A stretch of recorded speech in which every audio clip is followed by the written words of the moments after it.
Welcome to Tales from the Dorkside. I am Brad Reed. I am joined by... Gog? Yeah, there you go. You forgot my name. That's okay. No, I didn't.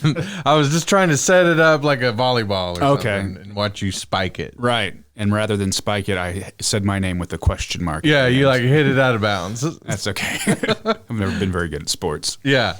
I think one time I heard you refer to like the Thunder as sports ball. Yeah. I do that as a goof, but...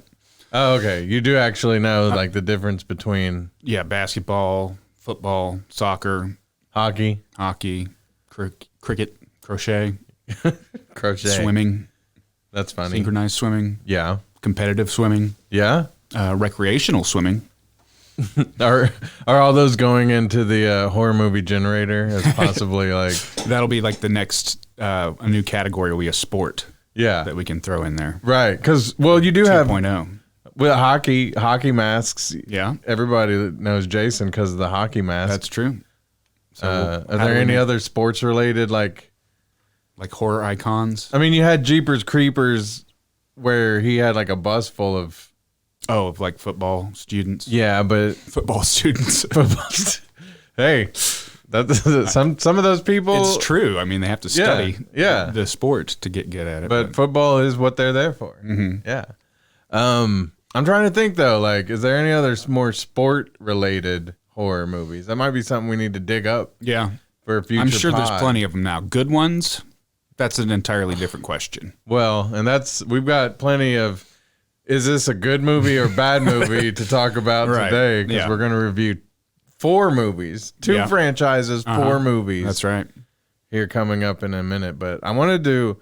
Okay, so we talk about Kevin Smith a lot, right? Mm-hmm.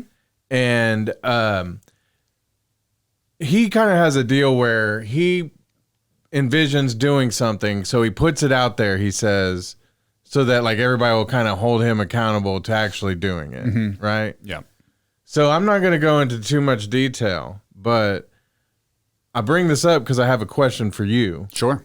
But me and Gog are writing like a short film or a movie or whatever it turns out to be. It could be a series even. Right. I think. I don't want to, like I say, we're not going to go into that. Yeah, we're not going to give away any plot details because there's all those people that would steal the idea. They definitely would. We're not at Kevin Smith status to where people can't steal our ideas. Like somebody couldn't go out and make Tusk Part 2.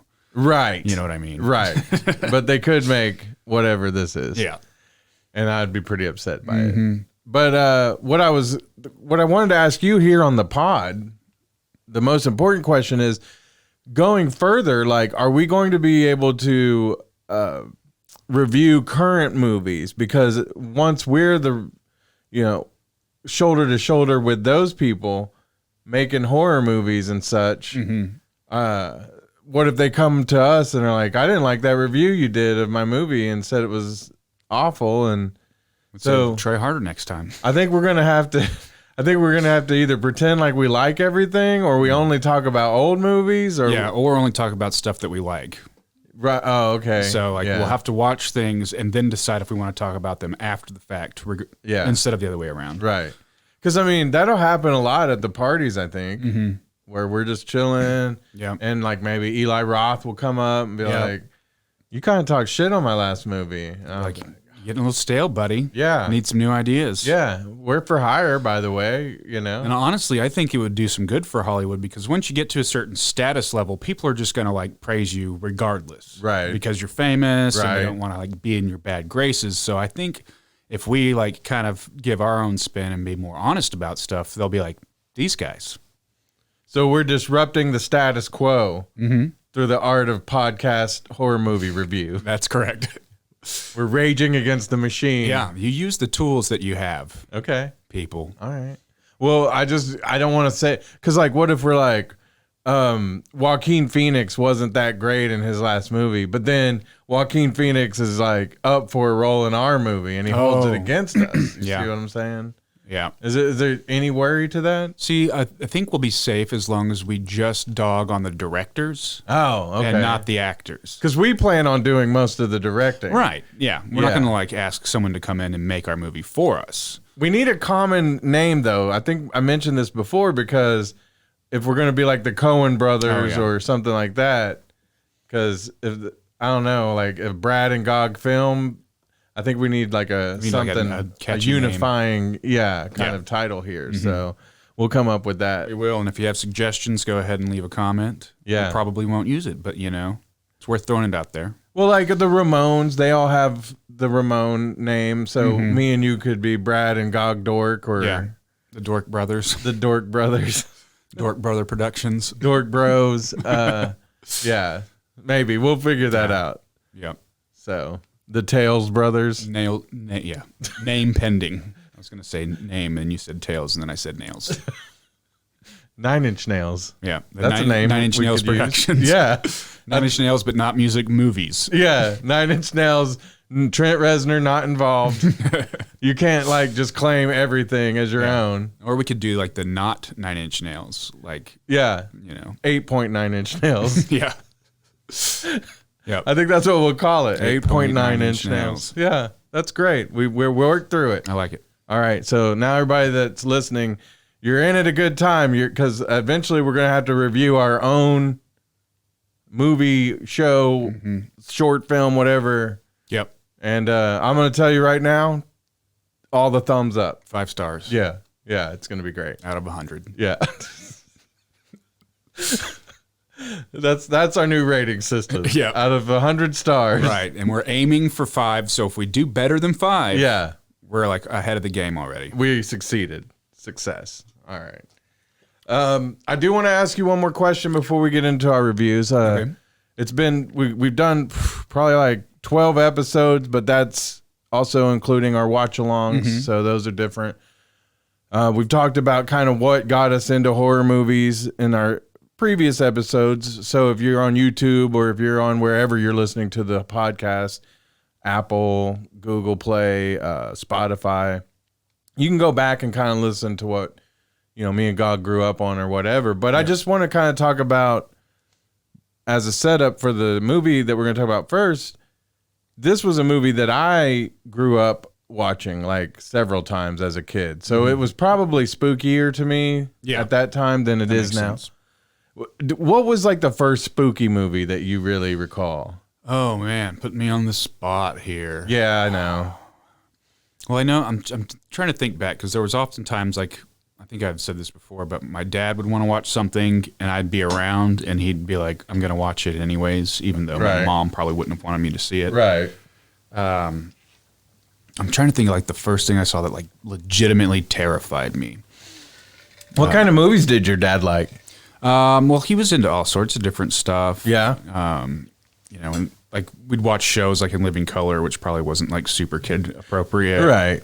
And he took me to see Hot Shots Part 2 Part 2 in the theater because I stayed home from school. I was sick one day, so got to go see that. Got to watch Cliffhanger, which was an R-rated movie, but that's because his friend had a Laserdisc player. Ooh. And that was like one of the only movies they owned. So it's a Laserdisc. Yeah. There's a movie on there. There's a movie on there. I am not old, motherfucker. If you can name that movie, we'll give you a high five. Yeah. A digital virtual high five. Yeah. But if you can't name that movie, this might not be the show for you because that's one of the best movies of all time. It's great. Yeah. But yeah, so I'll have to like think about this and come back to it as far as like the first legitimate scary horror movie, because we watched a lot of stuff like Addams Family and stuff that's in that vibe, but more like Beetlejuice, which is still like kind of like Tim Burton-y stuff like that. I think maybe one of the first that I could remember, like as a youngster, because I mean, even the reason that we're here, Tales from the Dorkside, I've mentioned this to you and the people who listen, watch all the time, that I watched like very early, 5 or 6 years old. And, but I think like not Psycho, The Shining. Yeah. And probably, what was the one? Salem's Lot. Okay. Yeah. There was like the made for TV movie with the Salem's Lot, and like there was like a scene I remember from a young age where the kid's like scratching on the window trying to get him to let him in. Yeah. And that always creeped me out. But The Shining, because they would show that on TV. I remember it coming on whatever regular network TV station was showing it. And I like, cause that one's kind of a movie that it wasn't like real gory or anything like that. It had a few like unsettling scenes for sure, but it was terrifying. Of course, it did have the river of blood that came out of the elevator. So that, but it wasn't like a slasher movie like Jason, or didn't have like a lot of sex. That there was the one naked chick, the naked lady. Yeah, but anyhow, the reason I ask is because I feel like sometimes when you go back and you watch those, they're not as scary now. Yeah. But some are. Right. But then like some of them that when I was younger that I didn't I wouldn't watch The Exorcism. My mom was like, out of all the horror movies she would let me watch, that was the one. She's like, no. No devil stuff. Yeah, you're not bringing that into my house. Yeah. And so I watched that later on, like probably in the last 10 years, and I was like, that movie's amazing. Yeah. It's a great movie. I do remember watching, like, I think it was Are You Afraid of the Dark was the Nickelodeon show. I remember, like, some of those episodes would creep me out when I was little. Yeah. And, like, this isn't a horror movie, but, I mean, it could be a horror movie, but Home Alone, I think it was Home Alone 2, when he shocks himself and turns into a skeleton. Yeah. That scared the shit out of me when I was a kid. I don't know why. That's funny. Well, I guess because it's something that could actually happen. Yeah, and then it's like, and going back and watching it now, it's like it's such a cheesy practical effect that they did. But when you're a little kid, you have no knowledge of how film is made or anything like that. Well, let's jump into some of the movies we're reviewing today, and they're both movies that I watched at a very young age. Nice. This first one we're talking about is going to be House 1 and 2. Yeah, not House Season 1 and 2 with Hugh Laurie. These are movies. Yeah, that's right. This first one, House, was directed by Steve Miner, and it's an interesting movie. I think it was spooky back in the day because it was like there was the scene where the aunt like had hung herself or something, or like somebody, maybe it was a ghost in the house, you know, or whatever. But there was like a lot of that and a lot of suspense in that movie leading up to like we're just kind of, you know, we got 4 movies to talk about, so I don't know if we're gonna explain like the whole movies each time, but spoilers though. Yeah, they're definitely spoilers. Yeah, but like as the suspense kind of builds up and he starts realizing this guy moves into like a really cool house, left to him by his aunt, and he had a deal where he had lost his son. Like the son had been kidnapped or something. He wasn't sure, you know, what happened. The son went missing. And so he's kind of dealing with that. And then he's noticing that the house is haunted, seemingly. And then there's like a whole bunch of crazy stuff that happens where he finds like a portal to Vietnam. And a lot of that, I'm sure, was more metaphorical, like in intention, that was their intention, right? Like to deal with his being a Vietnam veteran himself, and yada yada yada. So it was a way for him to kind of face like the demons that he left back in Vietnam. Yeah, but it kind of came off a little bit hokey in some ways. I thought, and but it wasn't that bad. I mean, it wasn't that bad. But then towards the end, you know, he battles that whole situation, and then he once he finishes the whole, you know, like fighting off all the evil and blah blah blah, he finds his son. Yeah, and the whole family's back together again. Right. Even like the ex-girlfriend, wife, whoever it was that he ends up like murdering in one scene, is miraculously back at the end. Yeah, and it was, like I say, there was a lot of suspense, a lot of spookiness, and kind of like that edgy kind of like spooky, not like not to where it's from what I remembered anyway.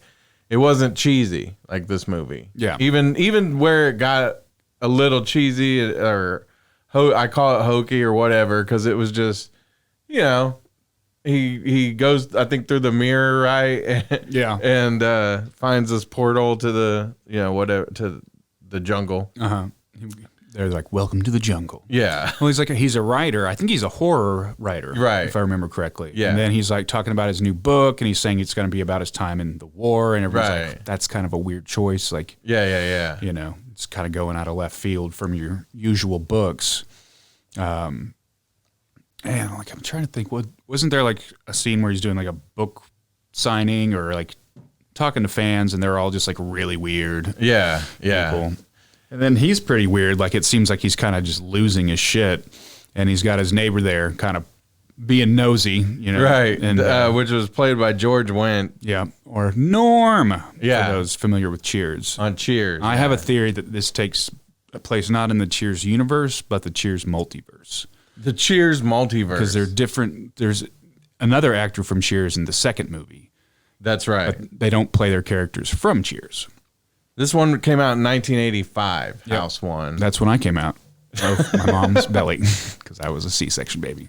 And you had never seen this on up until this point, nope, right? I had not. Or heard of it? Nope. What was your enjoyment of it? I liked it.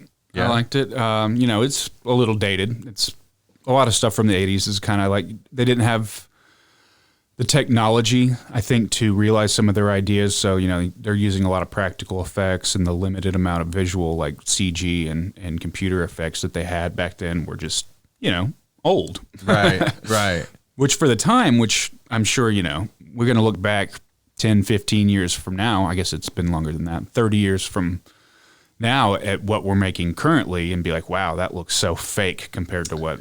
Yeah. The nature of it. But as far as like a story and everything, I thought it was, you know, definitely interesting, and it had some cool monsters and things like that. Right. The closet monster was cool, and yeah, the I guess it was his buddy that it turns out to be in the end from Vietnam, who's been kind of harassing him this whole time. The guy from Night Court. Yeah. Did you ever watch that? Or do you even know what I'm talking about? It's a show, right? It was, yeah. And it's such a weird idea. It's like, it's court. What if we write a show about court, but it's at night? Richard Mole or Mall, I can't remember how they said his name. He's kind of an imposing dude too, and so yeah. Yep. But I thought, like I say, the reason I'm kind of bringing out the hokiness of some of it was just because it's what I feel like they embraced more going into the second movie. Very much so. It's almost like there was a sense of like self-awareness going into the next one of like, you know, stuff looks kind of cheesy. And see, that's where I think kind of like maybe that's the Evil Dead effect. I'm not sure when Evil Dead came out though. Yeah. We could look it up. And I wonder how much of it is like, you know, that's when they started using more computer graphics and things like that. So right. I wonder how much of that's a side effect of like, well, you know, that's going to be the future, which to, you know, their credit it kind of is. But the first handful of years of computer graphics were pretty ridiculous looking. That is true. But Evil Dead, we're looking up the year it came out. It was one of those deals where Sam Raimi made that movie. He didn't have like a huge budget. It was a film. Was he in film school at the time, or was he? I want to say their first one was like a student project. Something like that. In but 1981. Evil Dead? Yeah. Yeah. And so Evil Dead, everybody loved it though, because the acting was great, and even where like some of the demons looked puppety or whatever, it still came off not maybe. Yeah, there was some still suspense and scariness to it, right? Right. And then Evil Dead 2 comes out, and it's like they were like, let's embrace the funniness of it, and kind of go with that, and then way over the top with it. Yeah, and by the time you get to Army of Darkness, yeah, it's way different than the first movie. So I wondered if that's why we're talking about the movies we are talking about today. If like all these people were like, let's make a comedy out of the sequel. Yeah, Evil Dead 2 came out in 1987. Oh, okay. So that was after the first House. But let's see, when I think House 2 was made like the next year, no, 1987. See, yeah, I think you're onto something with this Evil Dead theory of yours. I think so too, because we didn't review this. We're not going to talk about it. But one of the movies I mentioned earlier, Salem's Lot, I think I've mentioned it somewhere along the time that we've done this podcast. But the sequel to that is awful. Yeah. And it wasn't even that one tried to be funny, but it was just so bad, like, of a concept. Because, again, for those who don't know, when they return to Salem's Lot, like, basically everybody's a vampire, but they're eating cows now because of AIDS. Right? All right. That's an idea. So I think there was me and my mom was watching that, and we were just like, you know what? Let's just turn this off. Like, this isn't worth watching. So that's actually what happened when we watched House 2, because me and my mom loved House 1. That was, I'm sure that was her favorite movie, and then she showed it to me when I was old enough to watch it whenever I watched it for the first time. But again, it came out in 1987. The new owner of a sinister house gets involved with reanimated corpses and demons searching for an ancient Aztec skull with magic powers. This one was not, it was a different director, same writer though. But the director was Ethan Wiley, and then the writers were Fred Decker, and then Ethan Wiley also directed. So, or wrote and directed. But this one totally, like I said, embraces the comedy value. Yeah. And really wasn't scary at all. No. To me. Now, of course, what I found out, because I guess there's a few more House movies. Okay. And I'm not even going to bother with them. Yeah. But I guess it was supposed to be like an anthology. Oh, okay. So well, I noticed, I think it was the main actor in the first one is in the fourth one or something. He's the third or the fourth one. Oh, really? But I was definitely at that point, like, I'm not going to get all the way through to a third or a fourth one. Yeah. There's Ari Gross played Jesse in this. We had Jonathan Stark as Charlie, who you might have recognized. He was in Fright Night. There was somebody in the first movie that played a different character in the second movie, like in the very beginning of the second movie. But I'm not remembering who that was. I forgot. Kane Hodder was also in this movie. He made an appearance during the party that they had. The Halloween? Yeah. Yeah. And he also did the fight choreography for this movie. And then, of course, was in the Friday the 13th movie like a year later. But my favorite cameo from this movie that, like, there was just like a little surprise when I saw it, when it popped up that Bill Maher was going to be in the movie. Oh, yeah. That was kind of unusual. I was like, wait, what? Because I've watched Bill Maher forever on TV as the talk show host guy. But I didn't realize that he had done this movie. And he's done a few other horror movies that sound like ridiculous. Like, I think we might have to watch them at some point. That was like when he was first starting out, I would imagine. And I thought it was kind of silly that they named it House 2, The Second Story. Yeah. Yeah. But this one, so he comes across this skull and he like digs up his grandpa.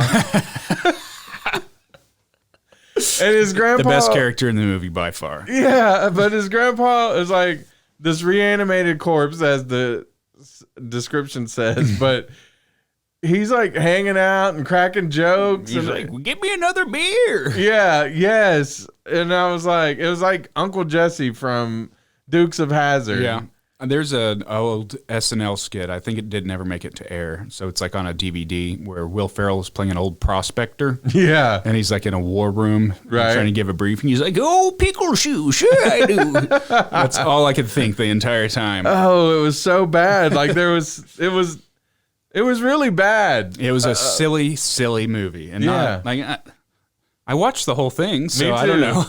I had to watch the whole thing because like I gave up on it all those years ago. So I was like, man, I got to at least know what happened. See it through. But yeah, and like all these guys are comedians. I'm sure that's how they got Bill Maher in it. Mm-hmm. They're like, hey, we got a great role for you where you get it. And like, I actually did kind of like enjoy Bill Maher's character. Yeah. When he first walks in, it cracked me up so much because he's playing like this music guy. He's like the president of the music company. So he's kind of a big deal. And he's not really impressed with the dudes there. You can tell he doesn't want to be around the dudes. He just wants to be around the chicks. Yeah. But he walks in and he does this handshake. And if you're watching or if you're listening, you'll have to check it out on YouTube. But he's like, yeah, like barely offers it and like pulls it back. It was just the funniest thing. I don't know why it cracked me up. That's great. But his character he was always like super sarcastic and kind of Bill Maher-ish. Yes. He's just kind of a dick. He's like trying to get to the bottom and like expose this guy whose house he's in. Yeah. And he's trying to be like, you know, his intentions are that he wants to get this guy away from his girlfriend because he wants to bang his girlfriend. Yeah, of course. And so he's, you know, like there's the whole kitchen scene where the baby giraffe dinosaur bird thing is in the cabinet, and then Grandpa's supposed to be in the closet, and then the other drunk girl's in there instead. Yeah. Because they had like the little turnaround. Yeah. I was just trying to play a trick on everyone. Yeah, great, Grandpa. No, but I guess running theme between both movies is not only the Cheers tie-ins, but that they have like a portal to somewhere else. Yeah. And so these guys have a portal to a jungle. Yeah. But this time it's even more ridiculous. It's like a Legends of the Hidden Temple kind of a jungle. And so they come across these, and was it tied in with Jim Henson Productions? I have no idea. I can't remember. But like it has Muppets in it. Yeah. Like it has some kind of weird puppy / worm. Oh yeah, the dog. Dog, he's like, you're all my family now. And like as soon as they meet it and they think, oh, this is terrifying, and then it's like, can we keep it? Yeah. Oh man, any chance that the movie had to even be kind of scary was out by that point. Yeah, I was like, look at this adorable dog worm thing. Yeah. And then the other, like you said, some of the other animals that they had that they decided to keep. It was just a ridiculous movie. Yeah. And some old Western type guy that you saw in the beginning of the movie comes back and tries to take the skull. Yeah. And Gramps doesn't make it. And there's a whole saying goodbye to Gramps scene that's just ridiculous. Like, I love you so much, great grandpa, that I just corpse that I've known for 2 days. Yeah, like you've changed my life. Yeah, I mean, I guess that would change my life too. But I also feel like I wouldn't embrace this.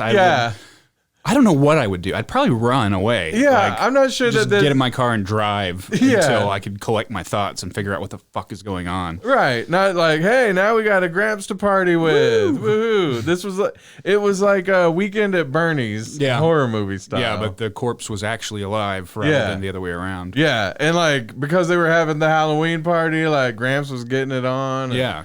They just assumed like, wow, it's a really good costume. Yeah. I don't know. I was just so disappointed when I was a kid. By this second movie. And people genuinely, I was looking up like IMDb reviews and stuff where people were like, I love this movie when I was a kid, blah, blah, blah. I could see where like it would be fun as a kid's movie if you weren't like, you know, so like if the first movie wasn't really impactful for you. Right. And because of the puppets and because of the cute doggy and the weird grandpa. Like if this was the first movie I had ever seen of the whole series and I was a youngster that was impressed by such things. But I was not. Yeah. I was not impressed whatsoever by this marriage of my first, the first House movie and the never ending story. Yeah. Yeah. It's like, I don't know. It was interesting to watch. This whole the whole experience of watching all four of these movies was kind of interesting to see like just the direction that things can go. Yeah. With a franchise. Yeah.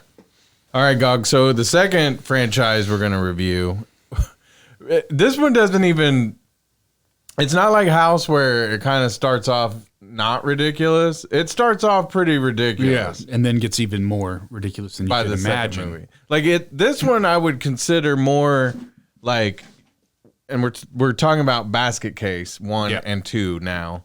But this one I would almost consider more like the Thanksgiving as far as a far different story from one, kind of, but it's not really that different. But yeah, it's just like the same characters technically, but then a lot more polish on the second one, and then it was a little different. But the first one comes out in 1982. It's directed by Frank Henenlotter, who, when I was looking some, trivia, different things up about this movie, because it's such a weird movie. Yeah. He, I guess for some reason, he never thought anyone was ever going to see this movie. So, like, he was just like, I'm going to do whatever. There's some pretty disgusting stuff in this movie. And no one's ever gonna see it. And then like it became kind of like a cult classic. Yeah. And I guess he was like, oh, ooh, I don't want to really be known for this movie. Yeah. But it's the movie. He also wrote the movie, and it's a movie about a guy who has a conjoined twin. Which in this day and age, this movie would not go over well at all. No. Would you consider this body horror? I know, like, I'm a horror fan, but I didn't really, like, I'm not studied all the different kinds of horror. Yeah. So I didn't know. I would think, like, maybe body horror, but more creature feature, because it is kind of a monster, even though it's supposed to be, like, a human twin. Yeah. Like, it's obviously, like, a monster. Right. Which, it has some supernatural powers, too. Yeah. Because the guy who is the main star, Dwayne Bradley. He's played by Kevin Van Hentrick. Yep. That's a lot to say there. He's got a lot of neat hairstyles throughout this series as well. He does. Like, because the next movie, Basket Case 2, didn't come out till like 1990. Yeah, I think it was 91 maybe. And so you can definitely tell that he's grown up a little from the first one. But the first one, they're going around and they're trying to get vengeance on the doctors that had separated them. Yeah, which is an interesting idea. Yeah. The concept of the movie's not bad, and just it is creepy. Yeah, this movie is creepy. I like the way that this one was done because, like, it's kind of dingy, kind of grainy on the film. Yeah, even the settings, like, it's this looks gross like rundown hotel. Yeah, in New York. Grimy. Like, I liked that. I thought that made this kind of like a cool background for it. And then, of course, the movie kind of, like I say, goes around Dwayne. That's his name, right? Yeah, Dwayne. Who kind of has he doesn't want to have to be tethered to this, twin of his anymore. Like, he wants to go out and get his willy wet. And, But they have like a psychic connection on top of, like, not the fact that they're physically separated. Now their brains are kind of connected to each other. Right. And that didn't happen before, right? It wasn't until after they were separated that. Yeah. And if I remember right, Basket Case, I don't know if he has like a name or whatever. But the twin? Yeah. Yeah, he does. I can't remember. It's like Belial. Belial. Something like that, yeah. Belial. Yeah. He it's like Kyle, but can't he talk to him, but no, and the other they can talk to each other, right? I think, let's see. I'm trying to remember, because there was something about, like, when they were, this is great podcasting right here, folks. Is me trying to remember the movie that No, it's fine. Hey. But I know they I feel like when they were conjoined, there was like a one-way thing where maybe one could talk, like the little guy could talk to him, but not the other way around, and then it changed when they got separated. I think so, yeah.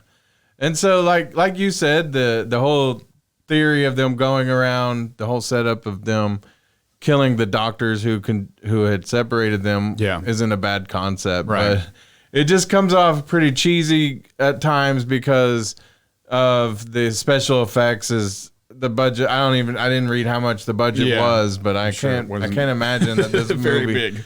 It's probably made for the same budget that we have for our upcoming. Oh, I'm sure they had more of a budget than $0. Oh, okay. if me and Gog hadn't collected all the equipment we've collected for the different projects we've done over the years. It's all been a culmination leading up to this. Yeah. Now we're like, well, we've got all this stuff. We might as well make a movie. Right. Yeah. I don't think it has the budget on here. Oh, okay. Well, I can't imagine that it was the box office and more than 6 figures even. I bet they had like $30,000 at most. It's trying to make me log in for a pro account.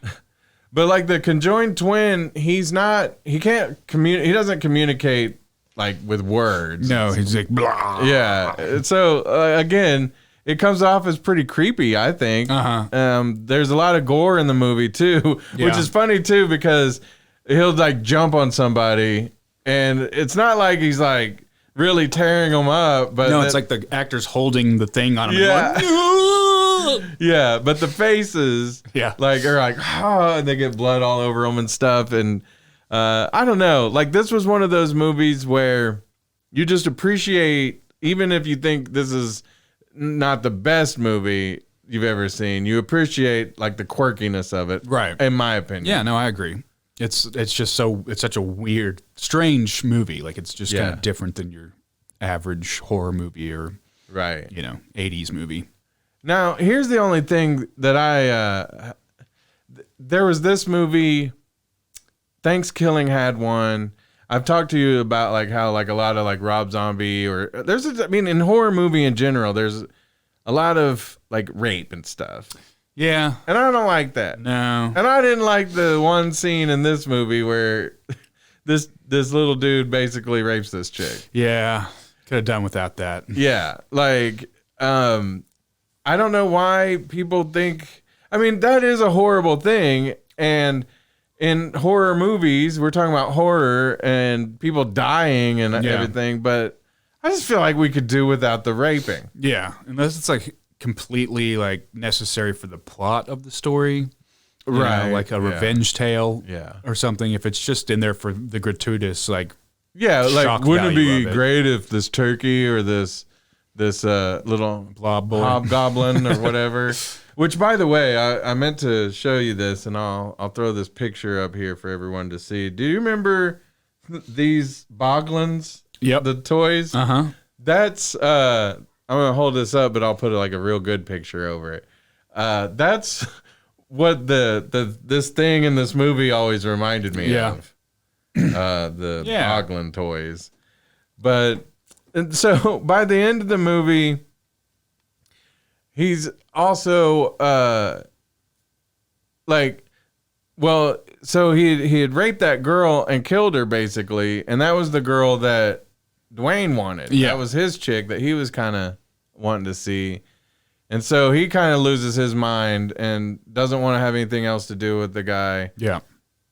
And who, I guess they're fighting, right? And like all the people in the building come up and they witness them fight their way out the window. Right. And they seemingly die. Yeah. They're like dangling from a sign above the street level, like out of whatever floor they're on, and fall to their demise. Yeah. Or so it seems. So the first director had hoped. Because no, that's not what happened. They made a sequel. So is this like a situation where the studio owned the IP and so they got a different director and writer to make another one? Well, it actually was the same writer and director for the second one. Okay, actually. So it just took him 10 years to accept the fact that he was the creator of Basket Case and nobody was going to think of him as anything else but that. Maybe so. Right. So there is hope for our pitch for Thanksgiving Part 3. Part 4, I guess it would be. Well, if the director would get back to us. Yep. You're going to ghost us? We're about to be hobnobbing with all the Should we tell our listeners the idea for Thanksgiving Part 4? Yeah, I think we should. All right. So I tweeted at the director and writer of Thanksgiving and told him, like, basically the premise would be that it's the Macy's Day Parade and Turkey is a giant balloon. And so some supernatural force brings balloon version of him and all of the other balloons in the parade to life. Yeah. And they end up, wreaking havoc on the downtown area, and then they have to stop Turkey again somehow. I think this is a great idea. Yeah, and it follows the trend of switching up kind of subgenres. Right. Like the first one is more just straight terrible garbage B movie, if you can call it that, horror. No offense. The second one, we're already doing what we were just talking about. This is why we're not going to be able to keep podcasting when we get famous. Then the second one was more of like this kind of weird, trippy puppet movie, and this one can be more along the lines of like a Godzilla type of a situation. Right. You know? Yeah, I love it. I love that idea. Get back with us. Yeah. They will once we're on Blumhouse. Yeah. So, Basket Case 2, like I say, comes out in the 90s. So things have gotten a little bit better camera-wise. Yeah. And everything looks a lot better. Like I said, kind of the difference between Thanksgiving 1 and 3. Yeah. Technically. But Basket Case 2 finds them, they've been in the hospital, so they didn't die. Right. And this lady who collects people like them. Yeah. And it's like Professor X, but not to like do anything. Not for mutants, but for what people in those days would call freaks. Yeah. I don't know. Is anybody offended by that word now? I bet that there were people who would say that that's offensive. But I think so. But the thing is, you still have freak shows and things like that. And the freaks in this movie weren't like anything like you would find in real life. No, like not. They don't have abnormalities that are traditional. No, like one of them looks like a shriveled up, like the moon from McDonald's. Yeah. Remember the one that would sing on top of the, and then one of them was like a frog. Yeah, one of them was like teeth machetes. Mm-hmm. Kind of looked more like something out of like a Tim Burton Beetlejuice. Yeah. Yeah, like that when they go to the afterlife and they have the elongated faces and things like that. Yeah, that's what they look like to me. And by that time, 1990, they probably did take a little bit of inspiration from the old Beetlejuice. But I don't know, like this one was cheesy. It was very cheesy. And as again, like the first movie had that element to it, but it had a darker tone to it. Mm-hmm. I felt like this one was just, what if the Basket Case was for the kids? Yeah, it was like a sitcom version without the laugh track. Right. It will very much so. Yeah. And so it was all right, but as it played out, Dwayne wants to leave and be part of the real world. Yeah, and he's like, I'm not a freak like everybody else here. Yeah. Like, you're just a freak in a different kind of way inside your brain. Yeah, he's a freak in the sheets. Yeah, trying to be anyways. Yeah, because there's a girl there, and she tries to tell him, like, we're not meant for the real world. We're like them. Yeah. He's like, no, let's run away. And she's like, but I have a weird puppet baby inside of me that's been living in there for 9 years. Well, that's the twist at the end, and like I had completely forgot, like from the time that I watched this, because when I had watched this, it might have been 92 to 94, maybe. Yeah. So it had been out, but it wasn't anything that would have been on my radar. It was an older gentleman that had told me about the Basket Case 1 and 2 because he was into, like indie type movies and stuff. Yeah. And so he's like, oh, you like horror? Watch this. I was like, oh, I don't think I want to. But I felt like the same way back then. Like Basket Case 1 holds your attention and you're intrigued. Mm-hmm. If you like that kind of thing. And then Basket Case 2 was more like, what the fuck is this? Yeah. Yeah. But like halfway through, you're like, I don't really need to watch any more of that. Yeah. There's a couple cool things that happen though. Mm-hmm. But yeah, so like he finally is going to hook up with this chick, and he had basically decided, because some reporter and some other people had come to the house, and he was going to have to fight to keep them from discovering all these people. And they end up killing these reporters and the people that come looking for them. But so he's gonna hook up. They're having a nice little picnic. Yeah, a little freak hot picnic, dogs, hamburgers out in the midnight hour. Yeah, and so he's gonna hook up with the girl that lives there, and she's like, okay, well, I told you I'm like them, and the baby that she's had, like you said, comes out and it looks like a little dinosaur or something, like a little T-Rex or something, or like it's like from Alien. Yeah, or maybe it looked kind of like the feed me from Little Shop of Horrors or something. But Quaid, start the reactor. But it was not. That wasn't cool. Like it didn't look cool, and it creeped me out, but not in a good way.